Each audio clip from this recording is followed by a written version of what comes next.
Et salut toi et bienvenue dans ce podcast Bouffe-moi ce bouquin où on parle culture, littérature et tout ce qui s'en rapproche de près ou de loin. Cette semaine, on revient avec un podcast sur les expressions françaises. Et comme on est en plein mois de mai, je me suis dit qu'un truc qui sentait bon la nature pouvait être une bonne idée. Alors, qu'est-ce que tu en dis si on se penchait un peu sur les expressions en lien avec les insectes? Commençons par l'expression « prendre la mouche ». Tu sais normalement que prendre la mouche, c'est prendre mal quelque chose et du coup s'agacer. Ok, mais pourquoi la mouche? Est-ce qu'elles ont une tendance à être lunatiques? Personnellement, je connais quelques mouches et ce sont des êtres tout à fait convenables. Je dirais même plus civilisés que certains humains. Alors pourquoi la mouche? Il y a deux origines potentielles à cette expression. La première nous vient du XVIe. À cette époque, on parlait de mouche pour désigner un souci ou une pensée négative. Donc prendre la mouche, c'était se laisser porter par cette bad vibe, tu vois. Sauf que voilà, le mot mouche n'était pas utilisé que pour désigner une déprime passagère. En fait, fut une époque, on se faisait pas vraiment chier avec les noms des insectes. Dès que ça volait, on avait tendance à appeler ça une mouche. Les abeilles étaient des mouches à miel, les thons étaient des mouches à bœuf. Et justement, ce sont elles qui sont à l'origine de l'expression. On pense que ça vient de la réaction des bœufs, en fait, à leur piqûre. Ils semblent s'énerver d'un coup sans raison, comme s'ils prenaient la mouche.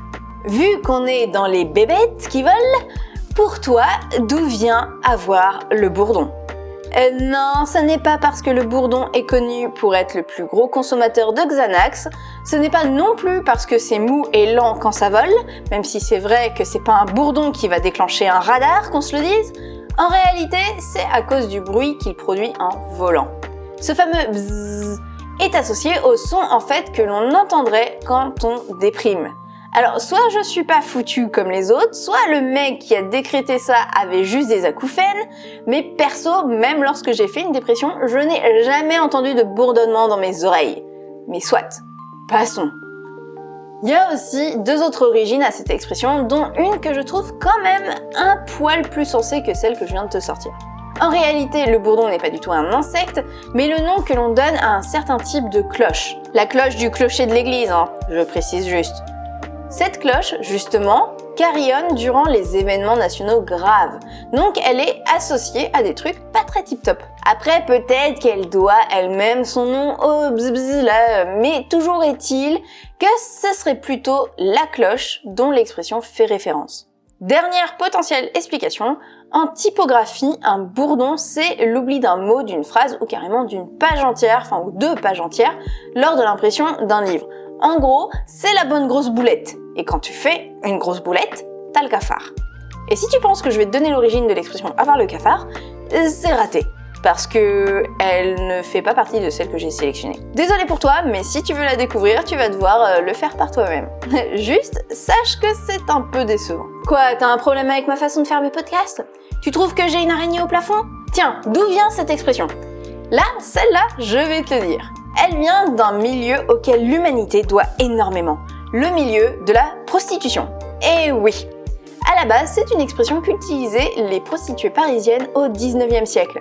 Et puis, telle la syphilis, l'expression s'est diffusée dans la bonne société. En gros, c'est simple, dans cette expression, le plafond représente la boîte crânienne, et comme il est de notoriété publique que les araignées vivent dans des lieux négligés et délabrés, celui qui a une araignée dans le crâne a un esprit dérangé.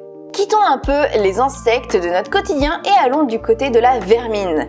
Être fier comme un pou. Qu'est-ce que la fierté vient foutre avec un pou? Ont-ils un orgueil démesuré?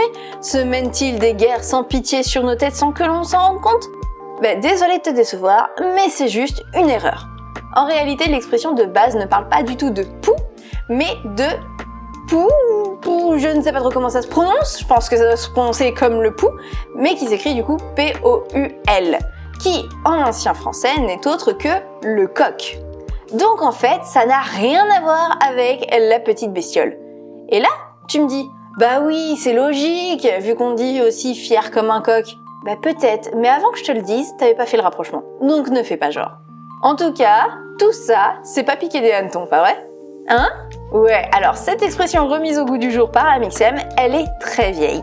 Déjà, qu'est-ce que c'est un hanneton? Parce que quand j'étais petite, je croyais que c'était pas piquer des canetons, et je voyais pas bien ce que Daffy Duck foutait là-dedans.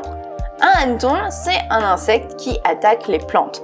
Donc quand quelque chose est pas piqué, ça veut dire qu'il est en bon état. Au XVIIe siècle, l'expression est légèrement différente. Pour parler d'un truc dans un état parfait, on disait surtout qu'il n'était pas piqué des vers. Mais au 19e, on a vraiment abandonné les vers pour n'utiliser que les hannetons.